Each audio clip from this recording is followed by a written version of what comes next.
I'm not hiding. I have a plan. Don't plan. Work.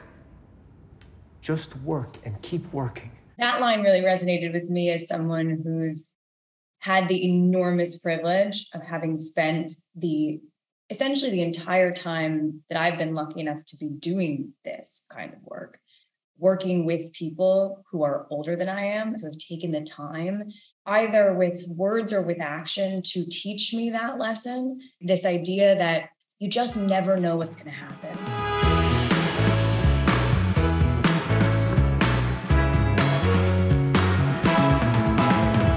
I'm Rachel Brosnahan, and I play the Marvelous on The Marvelous Mrs. Maisel. Hi, I'm Luke Kirby. Of The Marvelous Mrs. Maisel. And this is Variety's Making a Scene. Is there anyone out there?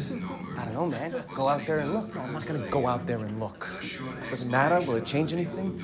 It's fine. I'll just go out there and entertain whatever junkie wandered in from Times Square. Us off into this now, but it's our final season. And it was just like a gift of a season. And we wanted Midge to see that and be there at that moment. Can we undark it for you? I think it was sort of symbolic of our entire season last year, which was our trying to figure out how to do this show and creatively keep it on all levels, visually and performance-wise, on the same level that all the other seasons were, so that nobody looked at it like, well, it was their COVID season, so God love them. At least they showed up. And the bad things and the weird masks and sitting by yourself at lunch every single day when someone's next to you and you can't talk to each other. Exactly 6 feet apart. Exactly 6 feet apart. We got to walk into Carnegie Hall. It does feel like we're making a movie after 16 days. These scripts are enormous. The sets are huge. The scope of this show is unlike anything I've ever seen. Maybe the people who own this place don't even know we're here. Right? Yeah. You get a... Luke Kirby is a Lenny aficionado on a psychotic level that I did not know when we cast him. The level of mental illness that he was bringing along to the project. He knows every inflection, and they called him like the jazz comic because it was sort of like scat, and he had his own sort of language that he used. And I don't say a word zugnish and I split, you know. You know, what was that, man? Lenny talks about in that Carnegie Hall bit, the language that he uses, because language was beginning to be an issue for him, like what you can say and how you speak. His language is larded with Yiddish, idiom, and hipster idiom. When I'm doing his bits, I'm listening to the recordings and having naps and then listening again. He moves so fast. When you're kind of trying to get every little bit in there, it can be tiring. So I just kind of keep listening to things that might have been lost in the transcription. And in some ways, the exercise is trying to figure out, you know, how his lungs moved through that performance. The white woman is Kate Smith. The black woman is Lena Horne. And you are not concerned with black or white anymore. The Lena Horne joke is it's such a solid example of where materials on race relations. It was a very solid joke that had a great punchline. It was really funny, it was visual, and yet it also really showed who he was and why comics today still look back on Lenny Bruce and say that was the guy. He kicked the door open so that we could all walk through. And I gave him the scene. It was 3.5 pages of material to which he changes it. And I'm like, okay, great. So he added another like 2.5 pages of material. So I'm like, all right, baby, so you understand you're going up there with 5 pages of stand-up. Are you ready? It's like for Luke, like that was like, but the bridge was to here and this got you to here and this was, and so like that's how we approach it, because he is telling a story in it's not just telling jokes. In some ways, this scene felt like everything we've been prepping for, but it's the best to just get to throw down and just get to sort of be present in the moment. One of the big challenges, I think, of working in TV in general, and this show is no different, is that if you are here every day, there's just not a lot of time to prep.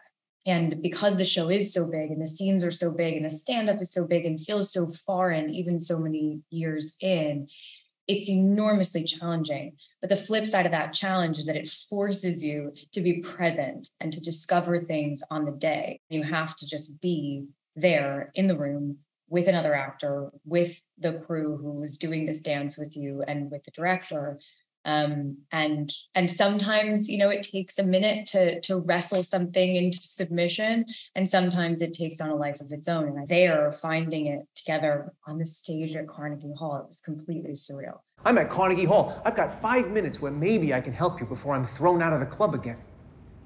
But then I heard that you were turning... Midge is she's a very positive character. I mean, for whatever she's been through, she just sees everything as a challenge and take 5 minutes to go, what's the downside of no more opening acts? It's simply like, I've made my judgment. I could turn around tomorrow and my opportunity was gone and I missed it. I was so busy being comfortable in my little niche that I built for myself, my little happy house, that I missed the opportunity. I missed life.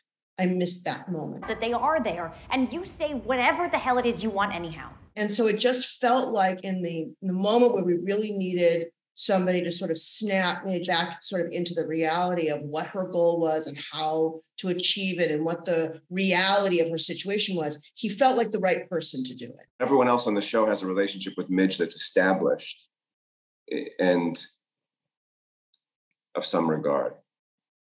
And Lenny and Midge don't really have that. And sometimes those are the people who can call you out in some ways because they don't have the same kind of dog in the fight. Sometimes that privileged position of being slightly on the outside also affords the person on the receiving end the ability to actually hear it more. This particular confrontation was really important for the two of them because it was the first time that she sees that there are two sides, as you said, to that idea.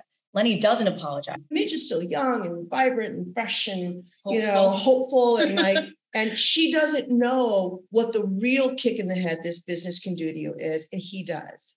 And what he wants to do more than anything else in the world is help her avoid the very thing that he's catapulting himself toward right now. Go get another gig and another and another. So I'm just supposed to get fired from one job after another? Yes, if that's what it takes. Because stand-up is its own animal. It's its own art form. My father was a stand-up and they just exist in a different plane.